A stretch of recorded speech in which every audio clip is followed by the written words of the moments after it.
ఇక ఈ రోజు ప్రముఖ దినపత్రికలోని ప్రధాన వార్తలు చూద్దాం. ముందుగా ఆంధ్రప్రదేశ్కు సంబంధించి కృప. ఆంధ్రజ్యోతికి ఫస్ట్ వెళ్దాం. జీఎస్టీ జయగంట, ఒకే దేశం ఒకే పన్ను వేడుక నేడే అర్ధరాత్రి ఘంటానాదంతో శ్రీకారం. పార్లమెంట్ సెంట్రల్ హాల్ ముస్తాబైంది. రాత్రి 10:45 ఈ కార్యక్రమం మొదలవుతుంది.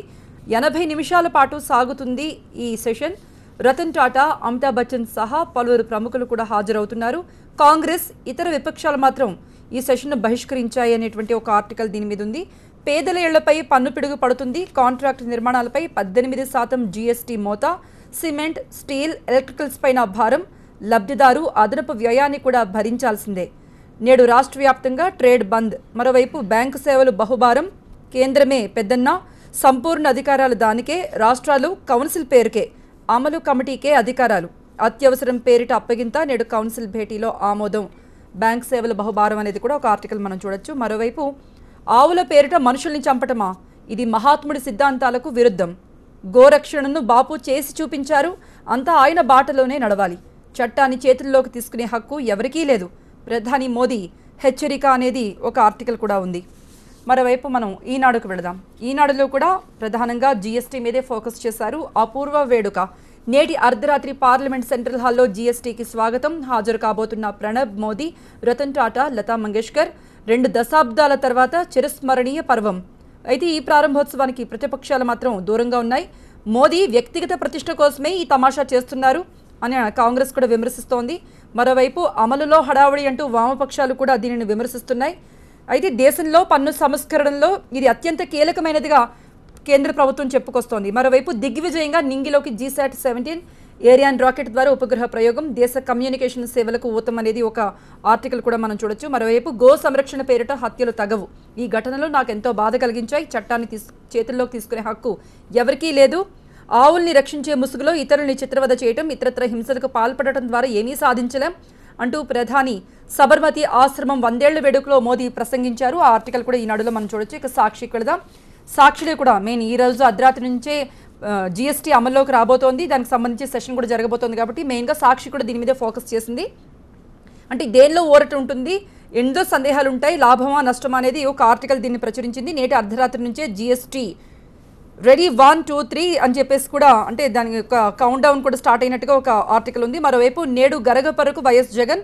సాంఘిక బహిష్కరణకు గురైన వారిని పరామర్శించిపోతున్నారు ప్రతిపక్ష నేత. సాయంత్రం కాకినాడ ఆసుపత్రిలో గిరిజనులకు జగన్ పరామర్శ అనేటువంటి ఒక ఆర్టికల్ కూడా ఉంది. ఇవి మెయిన్ జీఎస్టీ మీదే ఫోకస్ చేశాయి. మరోవైపు తెలంగాణకు సంబంధించి ఎటువంటి అప్డేట్స్ ఉన్నాయి స్వేచ్ఛ? రైట్ కృప. ఇక తెలంగాణకు సంబంధించి మనం నమస్తే తెలంగాణ దినపత్రిక చూద్దాం. నమస్తే తెలంగాణ దినపత్రిక కూడా జీఎస్టీకి సంబంధించిన వార్తనే ప్రధానంగా ప్రచురించింది.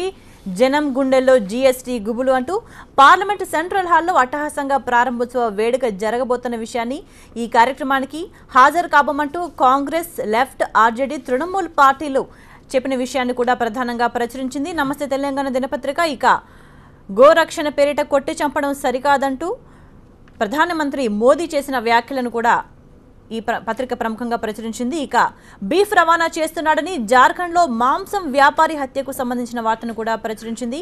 ఆగస్టు 5న ఉపరాష్ట్రపతి ఎన్నికకు సంబంధించి అదే రోజు సాయంత్రంకి ఫలితాలు వెలువడతాయంటూ కూడా మరో వార్తను ప్రచురించింది. ఇక జీఎస్టీ అమలుపై ఆందోళన వద్దు అంటూ తెలంగాణ మంత్రి ఈటెల చేసిన వ్యాఖ్యలను, ప్రజలను వ్యాపారులు భయపెట్టొద్దంటూ చెప్పిన మాటలు కూడా ఈ పత్రిక ప్రచురించింది. ఇక నకిలీలపై కొరడా అంటూ నకిలీ విత్తనాలపై టాస్క్ ఫోర్స్ దాడులు ముమ్మరం చేసిన ప్రభుత్వం అంటూ మరో వార్తను కూడా ప్రచురించింది. ఇక వర్సిటీల్లో 1061 అధ్యాపక ఖాళీలకు వారంలో నోటిఫికేషన్లు ఇస్తున్న విషయాన్ని కూడా నమస్తే తెలంగాణ దినపత్రిక ప్రచురించింది. ఇక మన నవ తెలంగాణ పత్రిక చూద్దాం. నవ తెలంగాణ దినపత్రిక 3 ఏళ్లలో 61 గోవు పేరుతో జరిగిన దాడులు అంటూ, నరేంద్ర మోదీ హయాంలో పెరిగిన అరాచకం అంటూ ముస్లింలే బలిపశువులు అవుతున్నారు.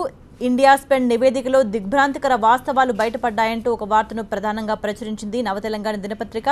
ఇక పొట్టకొట్టొద్దు, జీఎస్టీ భారాన్ని తగ్గించాలి అంటూ 3వ రోజు కూడా వస్త్ర వ్యాపారులు ఆందోళన చేస్తున్న విషయాన్ని కూడా ప్రముఖంగా ప్రచురించింది.